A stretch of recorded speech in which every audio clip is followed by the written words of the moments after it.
चतुर्थ श्रेणी डीवी को लेकर कुछ कॉमन डाउट्स हैं जो हर कमेंट बॉक्स में देखने को मिल रहे हैं। आज हम उन्हीं के बारे में बात करने वाले हैं। नमस्कार दोस्तों, मेरा नाम है जतिन शर्मा। मैं एलडीसी 2024 और हॉस्टल सुपरिटेंडेंट 2024 में सिलेक्टेड हूं।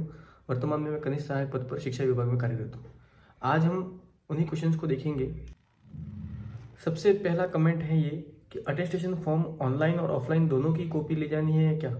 तो जी हाँ दोस्तों, अटेस्टेशन फॉर्म जो आपने ऑफलाइन सबसे पहले निकाला था, जिसको आपने अपने हाथों से भरा था, फिर गजेटेड के साइन कराए थे और फिर उसको जो ऑनलाइन चढ़ाया था स्क्रूटनी में, उसको भी ले जाना है। और उसके बाद जो स्क्रूटनी के बाद हार्ड कॉपी जो प्रिंट आपने निकाली, उस पर भी गजेटेड के साइन कराने, फिर उसको ले जाना है। दोनों आपको साथ में ले जाने हैं और दोनों पे गजेटेड के साइन होने चाहिए। देखना ये दूसरा क्वेश्चन ये वही है कि अटेस्टेशन फॉर्म को दो अलग अलग राजपत्रित अधिकारियों के साइन कराना है या फिर दोनों फॉर्म में एक ही राजपत्रित अधिकारी के साइन करवाने हैं। दोस्तों ये कॉमन है कि मतलब अंडरस्टैंडिंग बात है कि मतलब दोनों अटेस्टेशन फॉर्म में अलग अलग को भी तुम साइन करवा सकते हो या दोनों जगह पर एक अधिकारी के भी साइन करवा सकते हो। इसमें कोई दिक्कत नहीं है मेरे हिसाब से। नेक्स्ट क्वेश्चन, सर मैंने टीएसपी सर्टिफिकेट नया बनवाया है, अभी पुराना भी है मेरे पास, तो नए सर्टिफिकेट के साथ एफिडेविट लगाना है या नहीं? दोस्तों हमें नया सर्टिफिकेट ही चाहिएगा टीएसपी को लेकर, और जो डिजिटल होगा, पुराना वाला काम नहीं लगेगा और एफिडेविट की जरूरत बिल्कुल नहीं है। आपको जो ओरिजिनल टीएसपी सर्टिफिकेट है वो अपने साथ ले जाना है, जो डिजिटल होना चाहिए।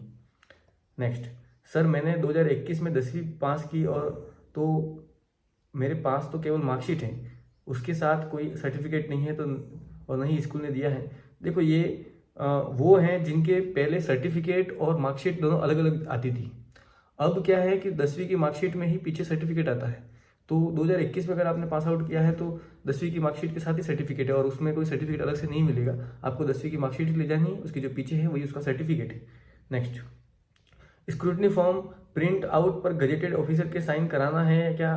सर बिल्कुल, स्क्रूटनी फॉर्म में जहाँ पर भी गजेटेड के नीचे साइन का ऑप्शन है वहाँ पे गजेटेड के साइन कराने हैं। जैसे कि अटेस्टेशन फॉर्म जो प्रिंट में निकलेगा उसके आपको गजेटेड के साइन कराने अनिवार्य हैं और तो ही आपका वहाँ पे मान्य होगा।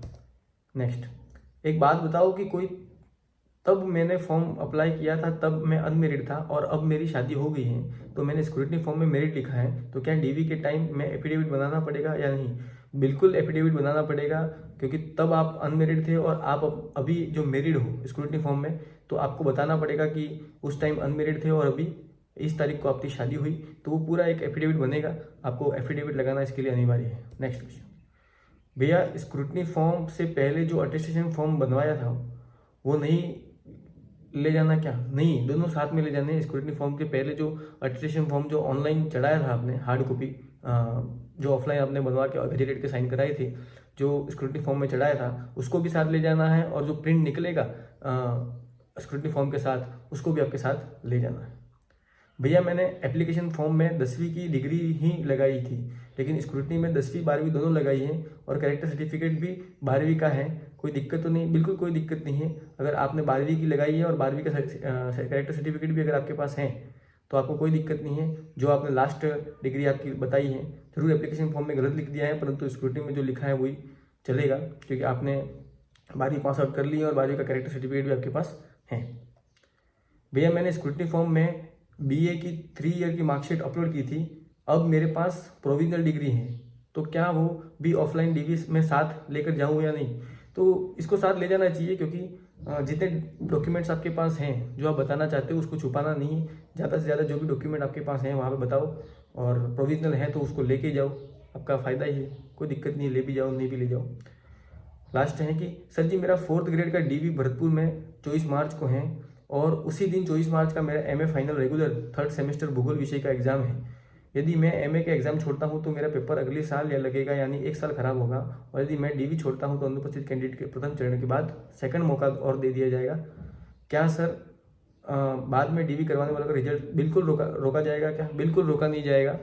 आपका अगर एमए का एग्ज़ाम है तो उसको देना ज़रूरी है, ताकि आपका साल नहीं बिगड़े, मैं तो यही बोलूँगा। और कोई अनिवार्य एग्ज़ाम, जैसे कि एमए का तो अनिवार्य एग्ज़ाम ही है, परंतु कोई अनिवार्य एग्ज़ाम नहीं है फिर छोड़ते हो और डीवी के डेट के दिन आप डीवी कराते हो, वो अलग बात है। परंतु अगर आपका अनिवार्य एग्ज़ाम है, कोई कंपलसरी एग्ज़ाम, मतलब उसको दोगे नहीं दोगे तो उसको साल भर बिगड़ेगा, तो आप उस एग्ज़ाम को दो। और आप अपने डीवी जब 20 तारीख अप्रैल को हो जाए उसके बाद 8 दिन दे रखें, 2 चरण दे रखें, 21 से 24 और 25 से 28 दिन के 2-2 चरण 4-4 दिन के दे रखे हैं, उसमें आप 100% आपका डीवी करा सकते हो। किसी प्रकार का आपका रिजल्ट रोका नहीं जाएगा, क्योंकि जो उपस्थित थे वो और जो अनुपस्थित थे वो, उन सब का डीवी एक साथ लिया जाएगा और उन सब का डाटा एक साथ भेजा जाएगा। तो मतलब आपका रिजल्ट इनके साथ ही आएगा, किसी प्रकार का रोका नहीं जाएगा। अतः आप एग्ज़ाम दें और लास्ट में जब डीवी अनुपस्थित वालों को जब डीवी होगा तब आप अपना डीवी करा सकते हैं। किसी प्रकार का आपका रिजल्ट रोका नहीं जाएगा। बस कुछ डाउट्स जो मैंने देखे थे हर जगह पर, उन्हीं को लेकर मैंने आपसे चर्चा की है। और भी कोई आपके डाउट हो कि 4 ग्रेड डीवी को लेकर क्या क्या समस्या आपके सामने आ रही है, किस प्रकार से आपको बनाने हैं सेट्स वगैरह, ये सारी जानकारी आपको मैं समय समय पर देता रहूँगा। आपके जो भी डाउट्स हैं मेरे कमेंट बॉक्स में कमेंट करें, मैं तुरंत उसका रिप्लाई दूंगा।